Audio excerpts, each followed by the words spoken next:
Do I switch that on? Does it make a huge difference to you good people in the room? Possibly not, but it does for those online. Thank you. Was that a kind of a cross or a kind tip there?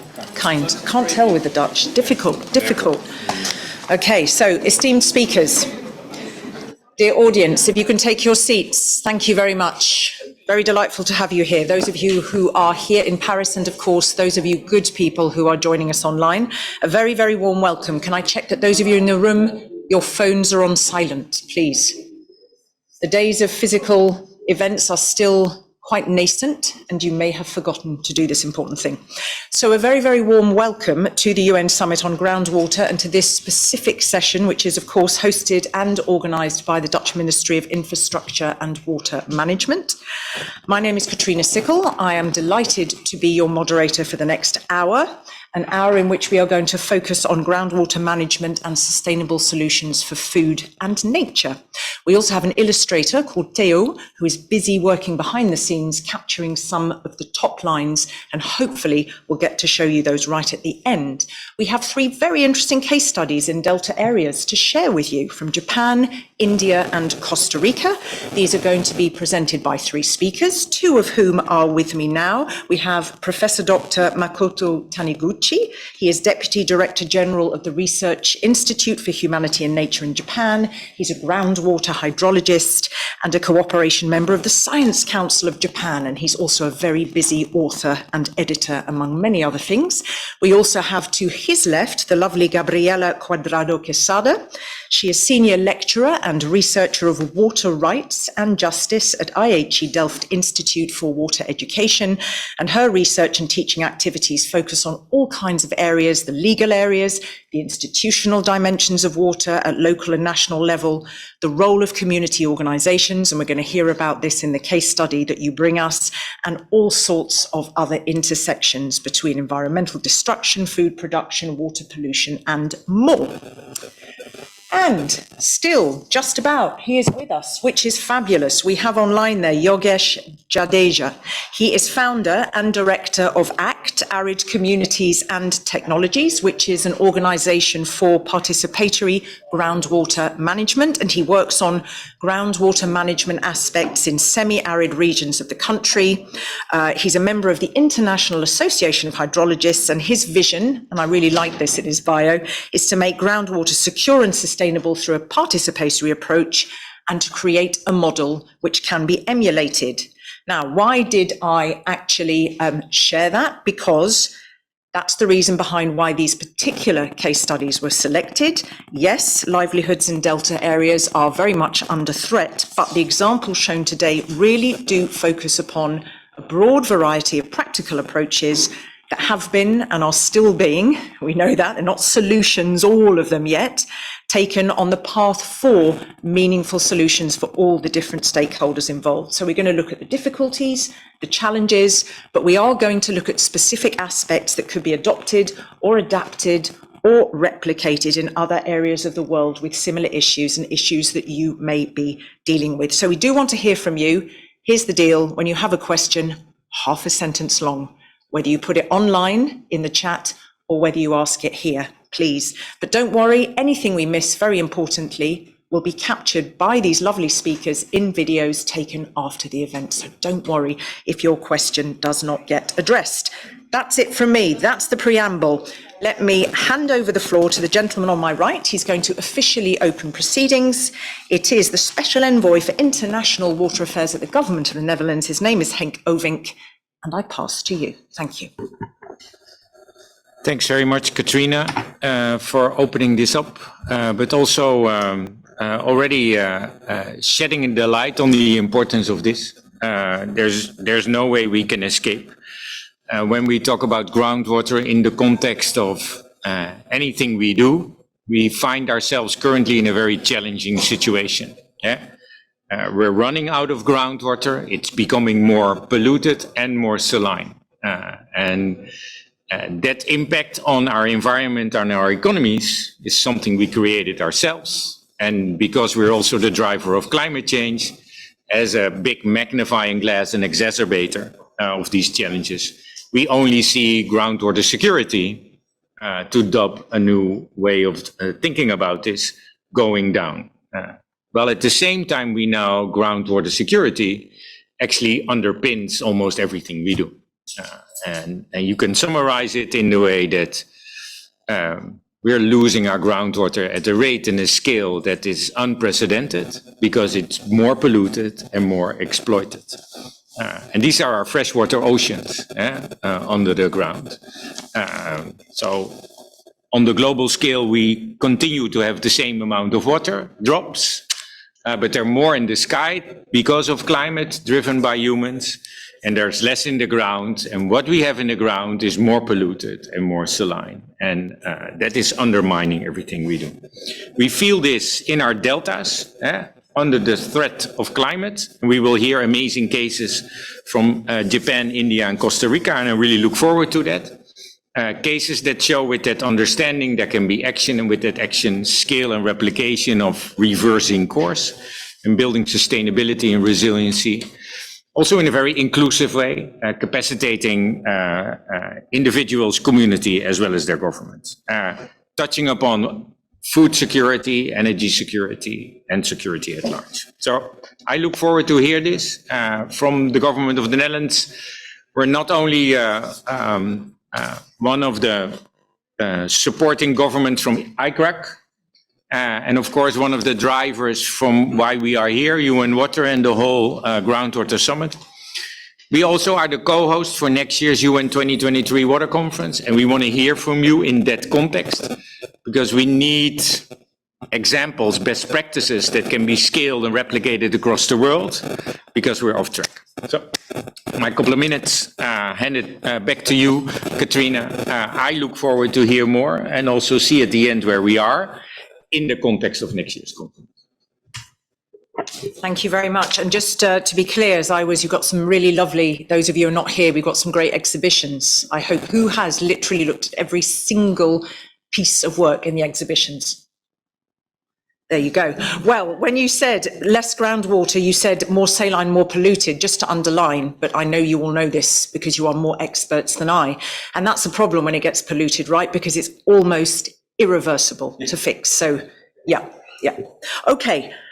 Thank you so much for that. I will be calling upon you at the end, if I may. Let's get stuck into the first of our 3 case studies. Now, I don't need to headline this, and I'm not going to invite you to speak quite yet because we have a lovely little video to give you the top lines, and then we're going to hear a delightful elevator pitch from each speaker. So let's hear the first case study. Let's see the first case study from Japan, if we may.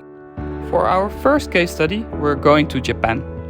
Japan is a country that for long has struggled with land subsidence and groundwater salinization due to groundwater abstraction. The problem started with the high water demand after World War II, after which the government introduced groundwater regulations for the industrial sector in the 60s and introduced direct law for prevention of subsidence in the 90s. Our first speaker, Makoto Taniguchi, will explain which actions were taken to improve the situation. Thank you. Now, this is a very interesting one because, as you already heard there from the time, this has taken time. So it's fascinating. So over to you. Thank you. All right. Thank you so much, Katrina. My name is Makoto Taniguchi from Kyoto, Japan. As you saw that the video, we had a very severe land subsidence in the coastal area of Japan during the industrialization after World War II, because government made a big pot to import fossil fuel into the coastal area. And also we had abundant water, including the groundwater in the coastal area. So energy and water make a synergy for making the economic development. On the other hand, we had a trade-off between economy and the environment, including the land subsidence and also saltwater intrusion. So this kind of the trade-off synergy occurred in many Asian coastal area, one after another, including the Bangkok and Jakarta, and Manila, and so on.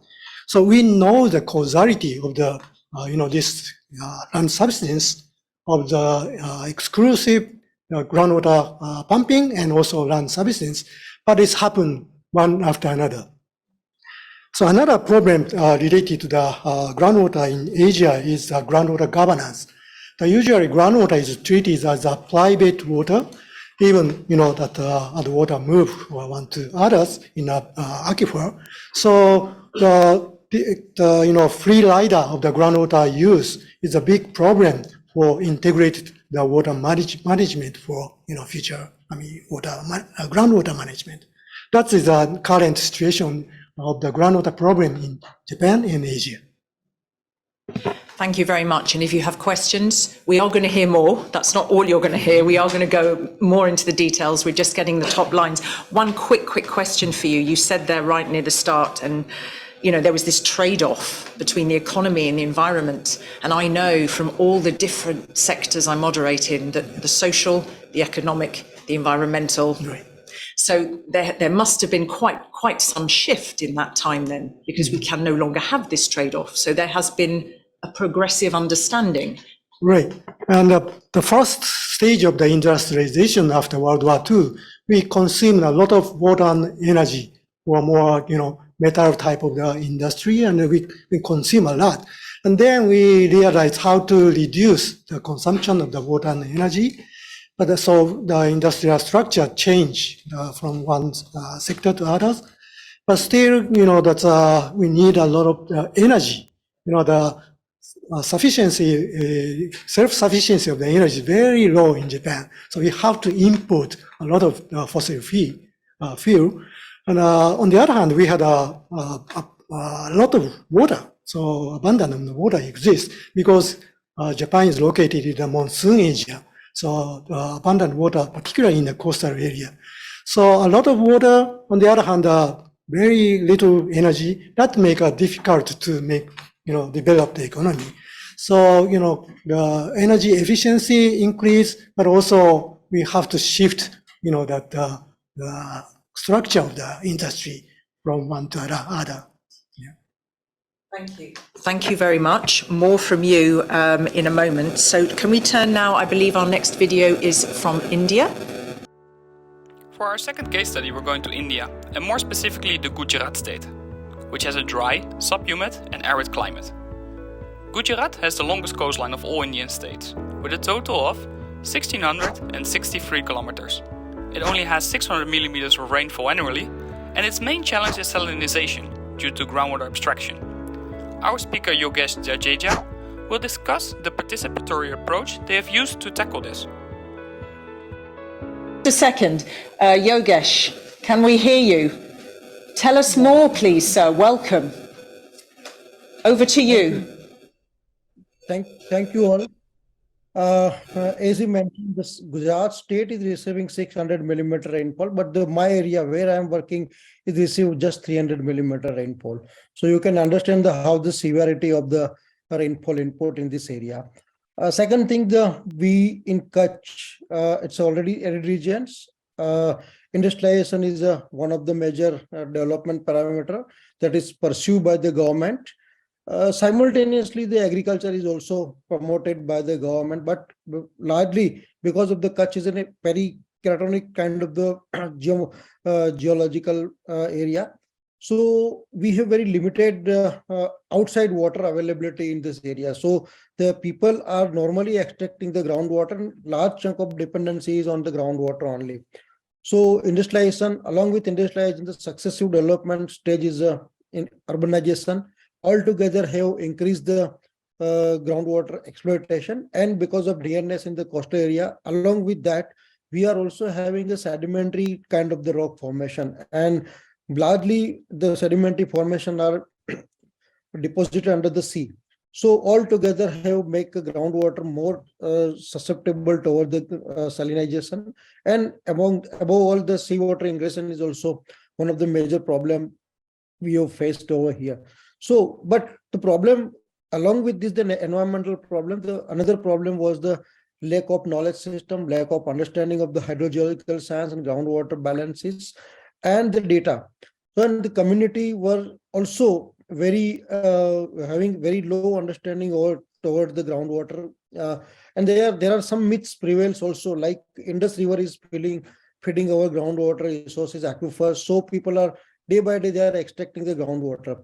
So our example focuses on the individual's attitudes level problem, and we have tried to engage the community for the management of the groundwater. As previous speaker has mentioned, the groundwater is a common pool resource, but it is largely used as a individually. So we have to deal this problem in the individual levels, and we have to engage all the community, all the stakeholders who are using the groundwater. So this was our major challenge in the area. About this, the external factors and the government policies are also pushing toward the more and more extraction of the groundwater. Like we have incentivized the energy resources so that the people can use the energy for extracting the groundwater and make their agriculture or livelihood sustainable. So these were the major challenges we have faced in our areas. Thank you, thank you. That was, Yogesh, that was the longest elevator pitch, but it was a good elevator pitch, and I think you have actually shared with us a lot of the story. But I'd like you to go into more details in a moment, particularly when you said that the issues also centre around lack of knowledge and data. And as we have seen, and again, I seem to be the person who has visited all of the exhibition downstairs, in terms of sustainable groundwater management, this gathering and sharing of data is absolutely critical, which I am sure is going to resonate with you, our third speaker. Before I invite you to take the floor, I'm going to ask the lovely Stefan if he can show the video for Costa Rica. For our third case study, we're going to Costa Rica, and we'll focus on the Guanacaste province. Its coastal area, with big tourism sector, is the driest part of the country, is getting even drier, and relies almost completely on groundwater. Communal water boards, called asadas, are responsible for 60% of rural water supply, covering almost 30% of the country's population. Our speaker, Gabriela Cuadrado Quesada, will explain more about this bottom-up approach of communal water boards. Over to you. Tell us about the water boards, please. Thank you, Katrina. Well, just to start with to understand or to explain better a little bit of the asadas. The asadas started out as an informal water board, an informal supplier of water for the communities that didn't have water in their houses, right? And they didn't have water because the government was not able to fulfill its responsibility as a water provider, right? So what they did was, the same people from the community, they always tell this story, they started digging and going to the rivers and just making the canals and just building the infrastructure, the tubes, and connecting everything, the rudimentary aqueducts to bring the water to all these families. However, this has changed over time. At currently, now the asadas, not only in the Guanacaste province, but in the whole country, they are one of the main actors in water governance, also in groundwater governance, and they are closely working with different institutions from the government.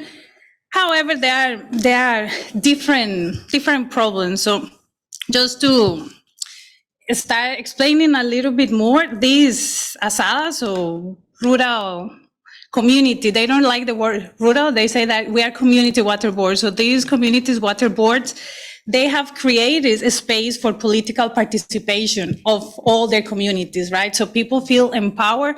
And if you go and talk to and interview people there in these areas, as I have, they tell you that, okay, we love to have the asadas here because we don't go to the Costa Rican Water Institute and knock the door and tell them we have this problem, right?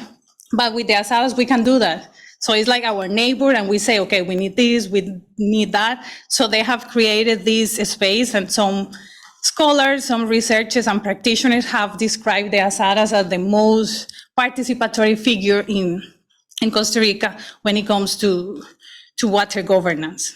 So until now, they have been, as I say, they started in a very rudimentary way, but now they are one of the main key actors, and they are doing a lot of key issues. For example, protecting the main aquifers used for water consumption in the communities, also doing monitoring of aquifers, and I would say one of the most important things, they are creating environmental awareness in their communities. Despite the important role of the asadas, they face many challenges that I will talk a little bit more later on. But of course, the main things are the lack of funding and the lack of capacity from the government, who by law, by regulations, they are the ones that they should be supporting them, and the important responsibilities that the asadas play. Thank you very much, and very fascinating. And I know you have so much more to say. And very interesting. At the beginning, you used the word there was this kind of rudimentary approach, and now it's become so much more formalised. But also the observation where they don't want to be called rural. It really is the water boards and this connection with the government. Just before I move on and ask if this resonates with those in the room, Yogesh, just to be clear from you, this issue of community participation and awareness. Can you just tell the audience the name of the group of young people that you train up to take on, to be on board in the management here of the aquifer? What is that group of young people called that you are working with to take responsibility for the water governance at local level? We call them the Bhujal Jankars, these young people. So Bhujal means groundwater and Jankar means inform. So we train the cadre of this youth so that they map the aquifer, they monitor the aquifer, they analyze the groundwater situation, and then they give the data, information, and knowledge to the groundwater users to take a better decisions.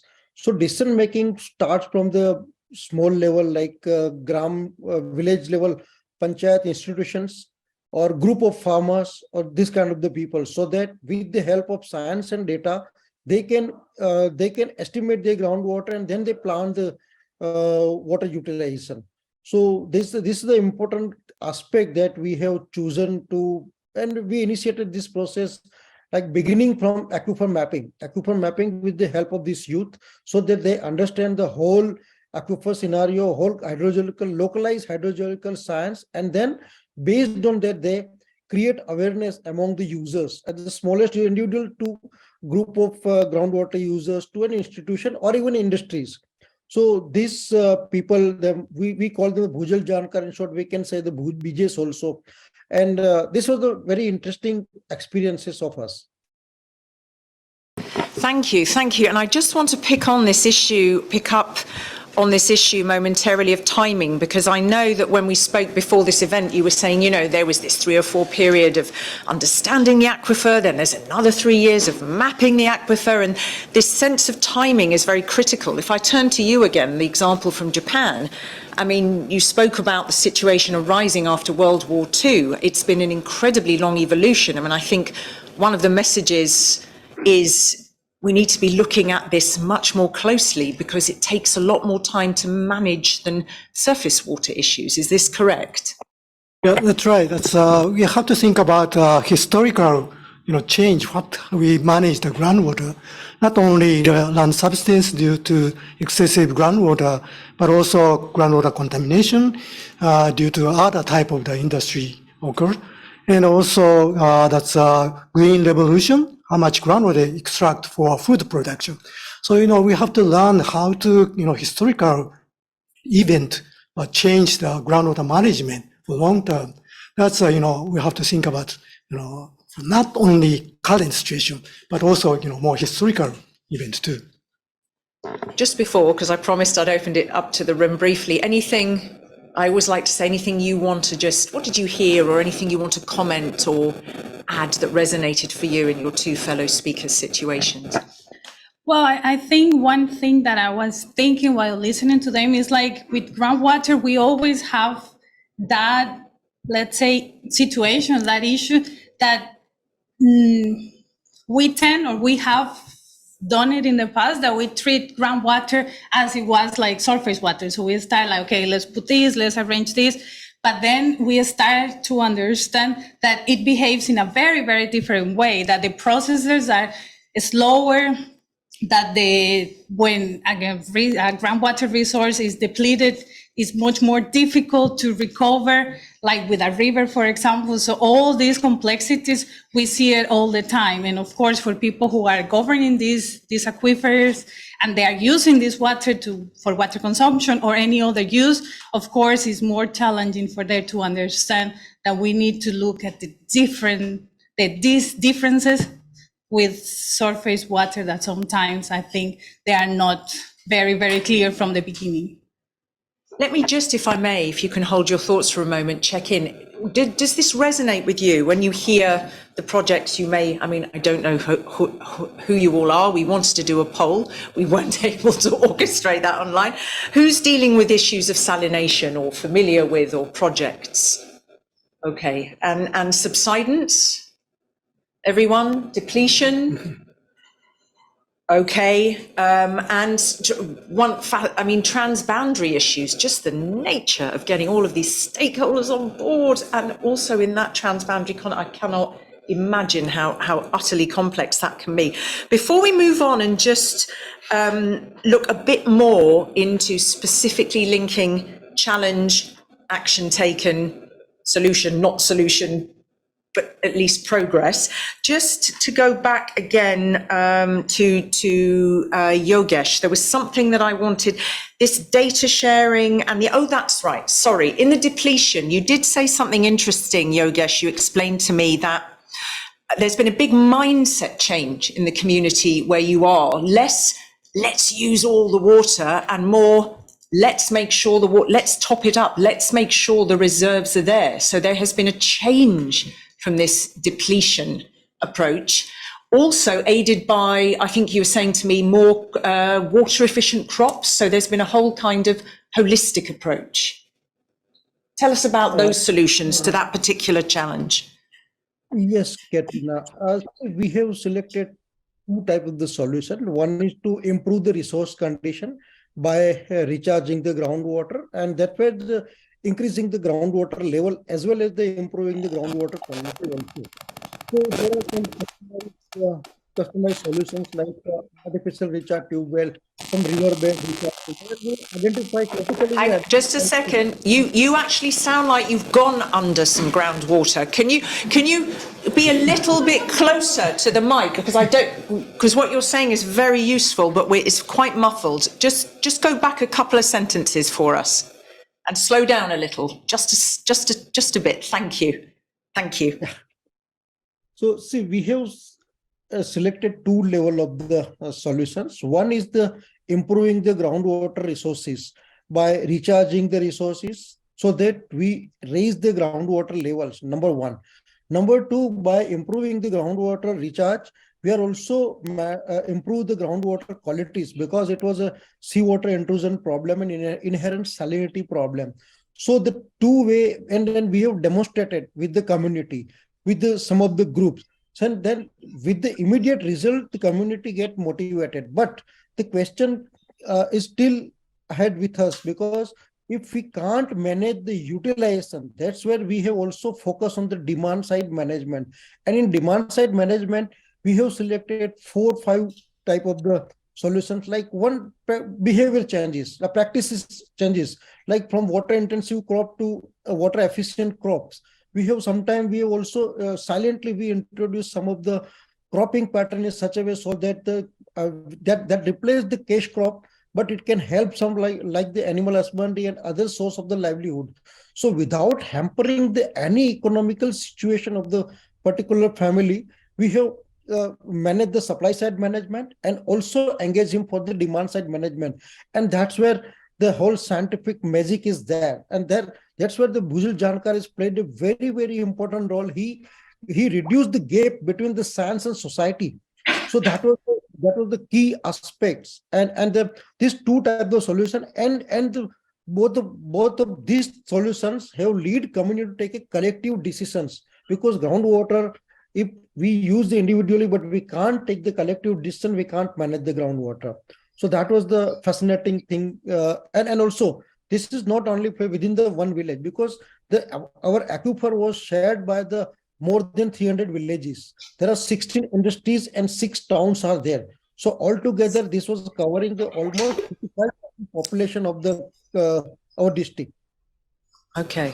16 industries, 6 towns. And I just underline what I think I caught there. You said we managed to bring these changes, not least in mindset, but also in management, without hampering the economic situation and kind of managing to balance, this delicate, demand and supply balance.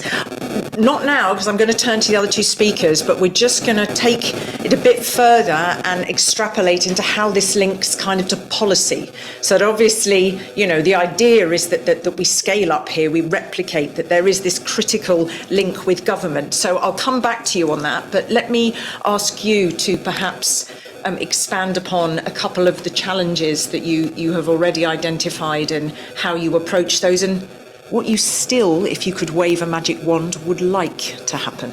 Okay, thank you. So there are several tools toward a solution, and one of them is the introduction of the tariff, groundwater charging system. I'd like to say in case of in Bangkok. So they started the tariff system little by little, and they found that non-subsidence become easy when the price of groundwater becomes almost same as the tap water. So that kind of tariff system is good, one of the good tool for the solution. And that time we had a kind of the consortium among the couple of countries in Asia, including Thailand, Japan, and Philippines, and Indonesia. So we try to share that knowledge among those countries. And the Indonesia government want to take the tariff system, and now they introduce that system. So this is a knowledge transfer from one country to other country, but still, it depends on the structure of the nature and the society. It works. Some countries works, but other country doesn't work. And can I say one more? And other example of the solution for sharing the groundwater between individual and collective community. As I said, that groundwater is treated as a private water, but I want to show one example in the case in the Obama city in Japan. Obama is not only previous US president name, but in the case of Obama, they show that sign at the front of the house, the sign shows a number of well in the property, how many borehole in the property. So everybody know how many borehole in that property. And usually we use groundwater in only that property as a private water. But in the case of the fire or earthquake or as an emergency situation, everybody can use. So that's a very flexible management. And, that in other words, groundwater is not always managed by a physical boundary, but also can be governed in a more flexible way. Thank you. And just to pick up on, so that nobody in this room or online is crestfallen when you talk about knowledge sharing, yay, but actually sometimes it's tricky because of the specificities of particular regions, whether it's from a funding side, a governance side, the geography of the landscape. But do you feel kind of optimistic that nevertheless with knowledge sharing, there's always a golden nugget of something that can inspire other communities? Have you seen that what you have done has been picked up? Yeah, that's at the beginning of the making the consortium. We decided not only the scientists but also government should be involved in. That is one of the key how to transfer the knowledge from the science. And also we realize that the situation of the groundwater is very different in each country, and depending on the development stage of the economy and also situation of the nature, how much aquifer size of the permeability and so on. So we can share some part of the knowledge, but not all. So that's depend on the case. Yeah. Thank you.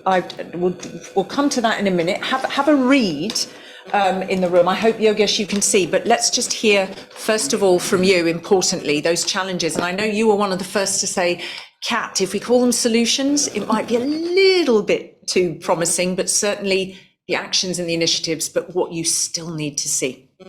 Yeah, well, just to clarify that, I just mentioned that I particularly don't like the word solution, because I think the more most of the situation and issues, problems, they continue. And you address one thing, but then something else comes up, and it's always like that, right? So it's a continuous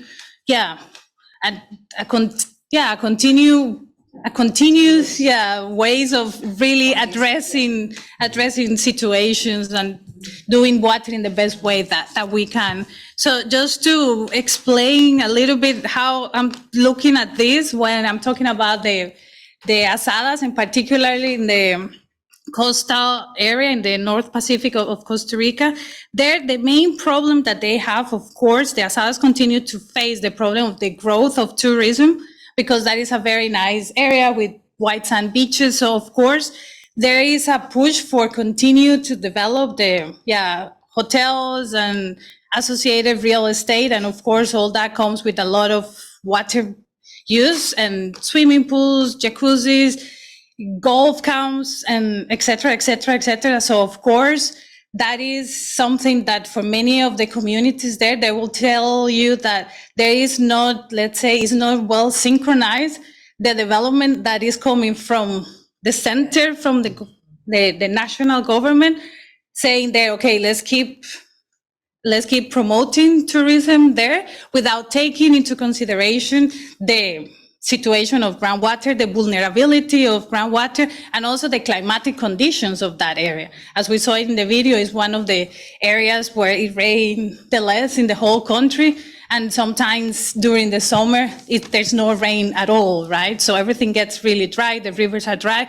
So they depend 100% on groundwater. So of course, that is a situation there. So talking about the positive things and the ways to address things so far, I would say that the asadas, one of the three main things that I would say that they have been very successful at addressing is the first one, the monitoring of aquifers. So they have been able to say, okay, we have this, how much water, we know like what aquifers have been, suffering from saline intrusion, so we are not using this, and the other ones, let's try to avoid that to happen again. So there is a lot of more, control there and better use, so they know at least, or they are starting to understand how groundwater systems work and how to use them in a really sustainable way, right? Then the second will be buying and protecting strategic land. So all the asadas have been having this campaign of buying the land around the recharge area of the aquifers. So they have been doing like many different activities like bingos or things like that, just to get the money and buying that in the name of the asadas to avoid any other person to buy these lands in the future. So avoiding the hotels or anyone else to buy these lands. And as I say, to protect these important recharge areas. And the last one that I already mentioned before is creating the political spaces for the communities to really participate, to empower, and to have discussions with the government, different institutions, and even sometimes taking, like environmental suits when there have been cases that, okay, there's no more water, however, there is a new hotel and they're getting a new water permit, and all the problems that they come along with this, right? So that has been something very important that the asadas have done so far. Thank you very much. Thank you so much. You are so well prepared. Honestly, I terrorized my speakers into shaping their responses because we only had 60 minutes in this session, and you've just done splendidly considering what huge brains you have. So one more question to Yogesh, then we'll see the ones come. I'll take a couple online and a couple of questions from the room. Some last words from you good speakers, and I'm going to hand back to you. Okay, so that's what's going to happen next. Just, did you get a chance to explain enough? Very briefly, please, Yogesh, this link to policy, how what is effectively very local can be scaled up, and where the uptake is, and how you see that expanding, its replicability and its scalability, particularly at kind of policy making level. Yes.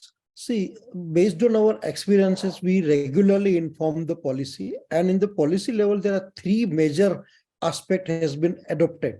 One is that the Bhujal Jankar, so the groundwater informed person should be there in each village. So that is one recommendation has been adopted in the this water policy 2020.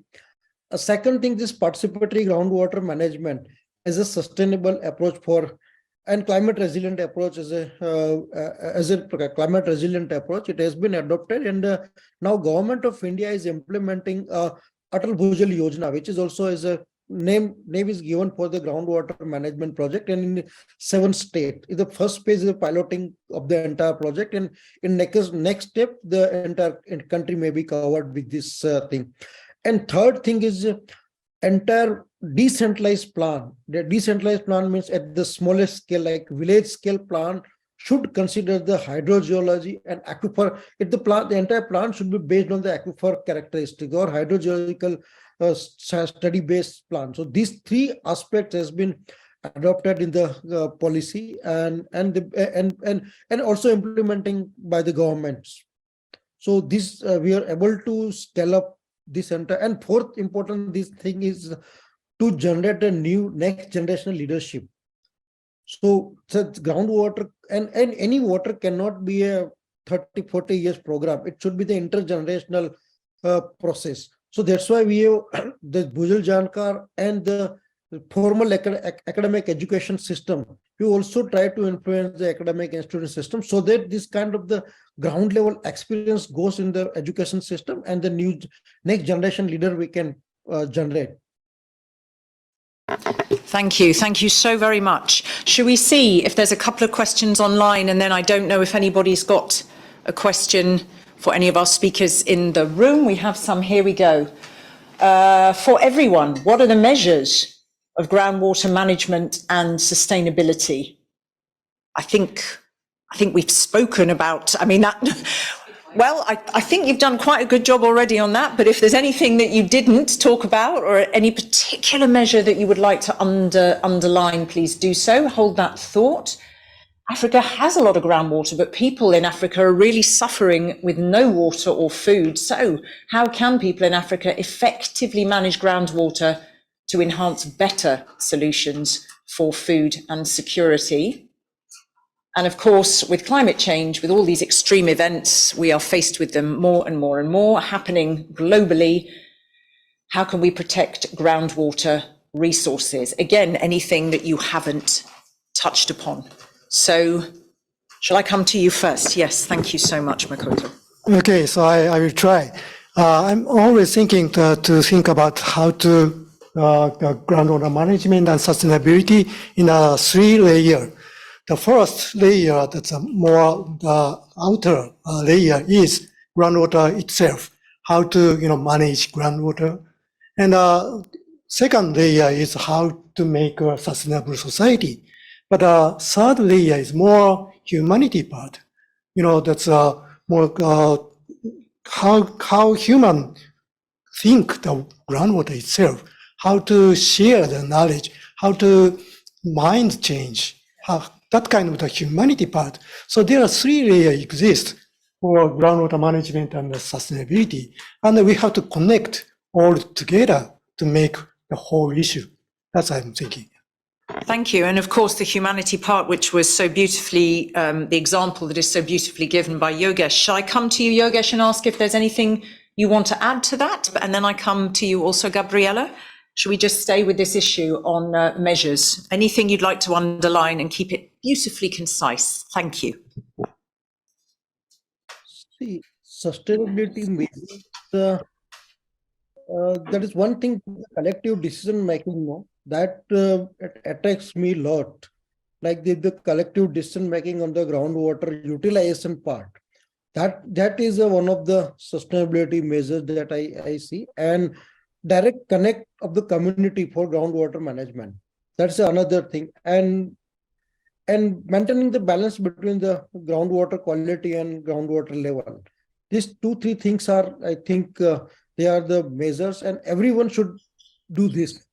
Whoever the owning the groundwater sources, everyone has to measure this thing and use it wisely, and that can be the sustainability measures. Or to measure the sustainability is one of the important thing is a behavior change. So these 3-4 parameters, I think we should measure for that. Thank you. And it's a very nice word to use. Use it wisely. I would also say fairly and just Lee. I mean, these questions all overlap, do they not? I mean, we're essentially, in some ways, asking the same thing. What would you add to that? And happy for you to move into zoning in on one of the other questions if you prefer. Over to you. Thank you. Yeah, well, first, I think it will be good to add that it's very important also to have regulations in place. I think you mentioned about policies, but I think it's also very important to have a specific waters in place, groundwater laws, and talking about what you also said, just and fair and all that. So I think these laws have to be inspired by two main principles. I would say one will be equity. So give groundwater depending on the needs of the people, not like for profit and not for as much as you want, but to satisfy everybody's needs. And of course, what is needs then is a more difficult question, but to think about, having always as a first need human consumption, and then depends on where you are, what are the main activities that need to be addressed in the law, and have, let's say agriculture, food production, et cetera, et cetera. So I think that would be one thing. And also talking a little bit about what you said, like when we're talking about transboundary water issues, we know most of countries, they have transboundary issues. So I think it's also very important to think about global conventions like international water law. That is also something that comes to mind. I think it's very, very important to have all these kind of mechanisms in place to really think about how we're going to use, distribute and allocate water fairly, just, but also in a sustainable way, right? So. Thank you very much. And just before we move on, I mean, importance in all of this, effective management and climate change. What about, I mean, your case studies of excellent examples of cooperation across a very diverse ecosystem. Was it, but I mean, very briefly, was it easy? Was it difficult? I mean, all these different components that need to be a part, from the government side to industry, to the farmers, to the scientists, to the local community. It sounded as though it's been fairly simple. Has it been? No, the short answer is no. There's no such a thing like an easy process when we are talking about sharing water, distributing water, using water, and more broadly, environmental issues. I think that is, well, I have never heard a case that, everything was easy. There's no such a thing. And that's what I say also, the word of solution, well, it's always issues, right? You always we have a vulnerable resource, is a finite resource, and we have users, and users continue to increase. Population is growing. Industries want to produce more. All countries want to increase GDP. Everybody, and for everything we need water. So I think it's very, very, actually very complex. And it will never be easy. And it's always about compromises and try to do the best that we can, and that's what I say, regulation is very important. Thank you for underpinning that. Can I just check, and I will check if you want to come in on more, Makoto and Yogesh, of those online, but do we have any questions in the room in the time we have available? Yes, there is two. Okay, so I saw your hand first. So if this gentleman, can you, half a sentence, do say who you are. Thank you, everyone. My name is Kenneth Kaunda, and I'm a master's student at in Lisbon, an Erasmus Mundus Scholar. I come from Uganda. There's one big issue with groundwater. You see, like one of the panelists say that Africa has so much groundwater. That is true. Just like my country, we do have too much water. But there is this issue of governance. Usually management is easier said than done. So we have this issue where in my country, it has become convincingly difficult to convince the policymakers that groundwater is a serious issue. Actually, one of the ministers, the former ministers of Water and Environment, he said, Uganda doesn't need to discuss anything about groundwater because we have too much. Even if we exploit it, it will never get done. So I would like to ask our dear speakers, what can we do, especially we the youth? What can we do to make sure that we engage the policymakers? Because I've grown up in a society where we are raised knowing that policymakers are the biggest cancers the country can ever have. So we have policymakers who have not done anything within the water sphere. They have no knowledge about groundwater. So if you discuss this with them, they barely understand. Okay. One big problem we have, for example, in the Albertan region, I'm summarizing. Okay. We have had so many young children who are suffering from fluorosis because of too much fluoride contamination. But these individuals still insist that that's not a serious issue in the country. So I don't know how we can convince them that some of these issues must be raised. Thank you. An excellent question. I would not like to be on the end of that as one of these three speakers. A big question, a Pandora's box of a question. Can you hold that thought while you think about this and just see which direction we're going in with this gentleman? Thank you. Hi, my name is Tom Heath. I work for a humanitarian organisation. I have a question specific for Gabriela. I was just wondering if you could speak at the beginning of these water boards. Were there particular resources or activities you undertook to enable their participation? I will just treat this one first, because yours is, I think, a bigger to hear from everybody, and I'd just like to round that off for this gentleman, if I may, and then I will turn to our speakers in general. How do you engage those policymakers who are like the see no, hear no, speak no evil? How do you do that? And specifically getting young people to be able to be taken seriously. But over to you first. Thank you. Thank you very much for the question. And yes, just the simple answer is like, they really didn't do anything. The government didn't do anything to engage them. There was a necessity from them because they didn't have water. So imagine like the houses started to, have one house and then another house, and then there were little communities, and everybody was, like, I don't know what we see in many other countries, I don't know, going to the river, bringing water or whatever. So then they thought, okay, we need to do something. So they started thinking, okay, where is the closest water sources, and let's just bring, some, as I say, very rudimentary, like the little aqueducts, and put in the connections. And in some places they still have, I have some photos that maybe I can share and show it to you how they started. And that was a little bit of the beginning. Of course, then the government realized, okay, they're doing a very important job. So later on, they also started funding them, and they say, okay, if you need to improve, and increase the infrastructure that you are building, we're going to give you some funding. So then the government started doing a lot of things, or some things, but it was later on. I hope that answered the question. Thank you. Thank you very much. I will start with Yogesh, and may I ask, in your, in responding to the question that's come to our colleague from Uganda, of course, if you are specialists in this domain, if you can call upon other case studies about that where there is a similar, situation that presents itself, obviously, please do draw upon them. Yogesh, what advice would you give? Because that's very hard.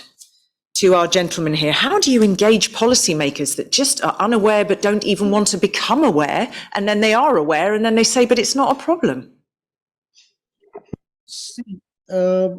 Is like many countries, India was also having a more focus on the surface water development. So after independence, up to 60 years of independence, we were focusing on the surface water only.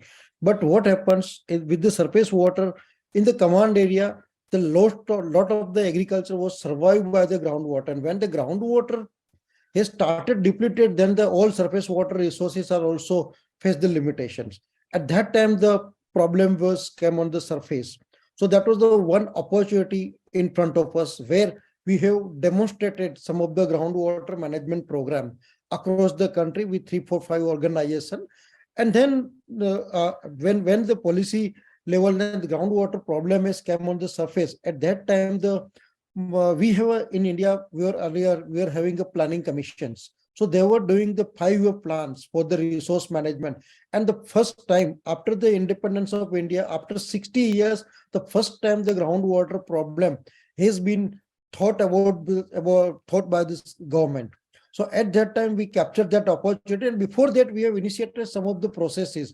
And you can say in India, one of the important aspects is that the voluntary sectors are very powerful, and they have already initiated, forecasted this kind of a problem, and then started this kind of the intervention. Like my organization, we have initiated in 1993 this kind of the intervention, so that when it come to the surface, at that time we were ready with some of the solutions, some of the demonstration. So with this demonstration, it become easy to convince the policymakers. So that was our approach, and then now the government adopted the many things. Yeah. Thank you very much. I'm going to move directly on, only to hear from you. How do you get people to care? It's their job to do something, but they're not caring. What would you answer? Well, that's very difficult to answer. And I want to share that our experience in Japan. That's after World War II, we consumed a lot of groundwater, and we had a very big problem. And that time, we tried to make a new law, the water law, and we discussed, depending on the different ministry, manage a different part of the water. Even groundwater is managed. I mean, the different ministry like agriculture ministry and the industry ministry. So there are many silos of the management and governance, and then we couldn't make integrated water law. And after 50 years ago, years later, at 2014, eventually we decided to make an integrated water act. But still, this water act, more philosophically, idea, how to share the water as a public water, and how to manage or how to govern. And even after that, we still struggle how to, manage the water integrity. So, the policymaker, at least try to listen the science-based, evidence, but sometimes pretend to listen. But it's difficult to, make law or the money more governance issue. So I think that the top-down framing is important, but also bottom-up the action are very important to change the system. And in that case of the Water Act, we made that local problem we show up and how much we had a problem in each local state area. Then government realized we need kind of the top-down framing. So that kind of the interaction is important between top-down framing and also bottom-up action. Yeah. A last word to you, Gabrielle. For you, sorry, I forget your first name, the gentleman who asked the question. I mean, you can see, sadly, you're in good company in terms of trying to convince policymakers and the length of time. However, let's just hear, because as you said at the start and you just answered, there was absolutely no help. It really did start from there, and then the kind of the policy making, and then you said, moving to regulation is pulled in. What can you say when you're faced with this kind of don't want to know or? Well, what I will suggest, and every time that I hear things like that, what I say is that it has to come from the people who are suffering, right? The community has to organize themselves. They have to bother, and I really mean bother, like doing something to be heard and telling the government, okay, you need to care about us. We do have this situation. Because I think if we hope for them to hear us and come, you can be waiting for a very, very long time. So I think the first thing is to, start saying this is, and again, I think that's why the legal aspects for me are very important, because if you have something that you can use to demand their attention, you say, okay, the government is responsible, for example, the human right to water, and you are supposedly responsible to do this, so you can have something that you can use to go and call their attention. And of course, there's also, again, civil society organization, demonstrations, complaining, going, with everybody making noise and say, there's a problem and we need your attention and we need to. So I will, that's my activist part of me that will say, okay, let's go and do something ourselves instead of just keep waiting for the government to address the issues.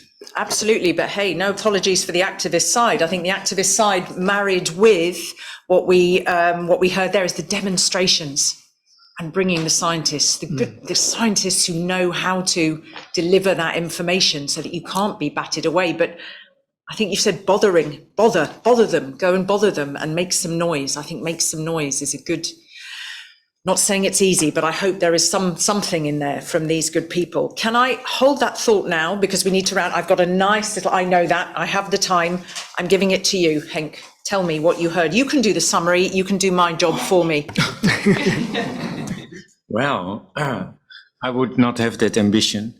But I want to say that, first of all, I want to thank you for shedding another light on how to do this. I think it is very complex because it is connected to our vested interests. We have a hard time understanding how to do this, not only government, private sector, individuals, communities too.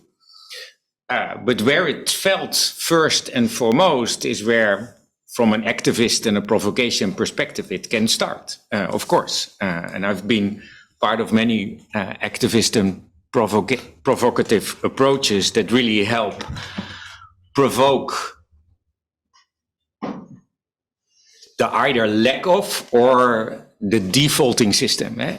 So, because sometimes there's a lack of, there's no ownership, there's no care, there's no understanding, there's no capacity, or there is, but that's actually negatively impacting what we are trying to achieve. So I think that the two sides of this are challenging. If there's none, you have to build it from scratch, and then urgency and the need and the ownership from that urgency can help build individually, then informally, institutional capacity, knowledge-based and driven.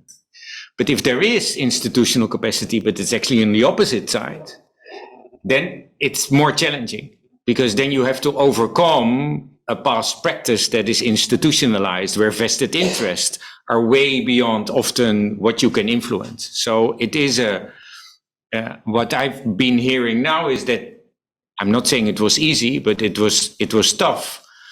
But all three cases were able to build a flow against the flow that was more or less able to go with that. But what we currently face in the context of groundwater and the existing mechanisms, that it's massively against the flow. So our depletion, our pollution, and the salinity, climate, and subsidence that come with that are the mainstream of what we face when we look at groundwater security. So thanks so much for showcasing and going in depth in these amazing opportunities. For the conference, I think perhaps join forces together and bring forward these cases, but also seek opportunities for scale and replication. The conference is an opportunity to not only put a spotlight on the learning that you had and the capacity that you built, but is really aimed at how can we bring it further at scale in other places and across the world. So if you can start a coalition of the ones that are not yet there and the ones that you're bringing on board, that would be amazing. So I look forward. And let us know how we can be supportive from the Netherlands as a co-host, but also from our government in either working with you or identified partners that you see to bring these lessons forward. So thanks very much. And also Katrina for your excellent moderation and putting a spotlight on, I think the core of the challenge and the core of a way forward. This is not about solutions. This is about how you do this. This is not what you do, but how do you do it? It's different in every place. And the capacity, formal or informal, is different everywhere. So you have to reinvent it in all places. So thanks very much. Yeah. Thank you. And I would just say, just to reiterate the overlaps, and then we're going to see the lovely illustration of the top line there. Oh, you already have it. Look at that. My God, was that done in an hour? Oh my God, could we just please, blimey. Wow. Oh my God, that's impressive. Blimey, if only everything could be sorted out at that speed, it would be absolutely fantastic. I did hear very much make a sustainable society, groundwater in itself as a precious commodity. I heard about the humanity aspect. I heard about the regulatory aspect, but the global conventions framework. I heard about equity, monitoring, data, the local level ownership, the sharing of that knowledge, that expertise and that awareness. You've all been fantastic. Thank you so much to our three speakers. Thank you to the Dutch Ministry of Infrastructure and Water Management for hosting and organising this session and so much else. Thank you very much to our audience here and all of you online for being part of these discussions. And thank you so much to our marvellous illustrator, Theo. Honestly, you kind of need to be everywhere, I think. And on that note, I wish you all a very, very good day. Thank you.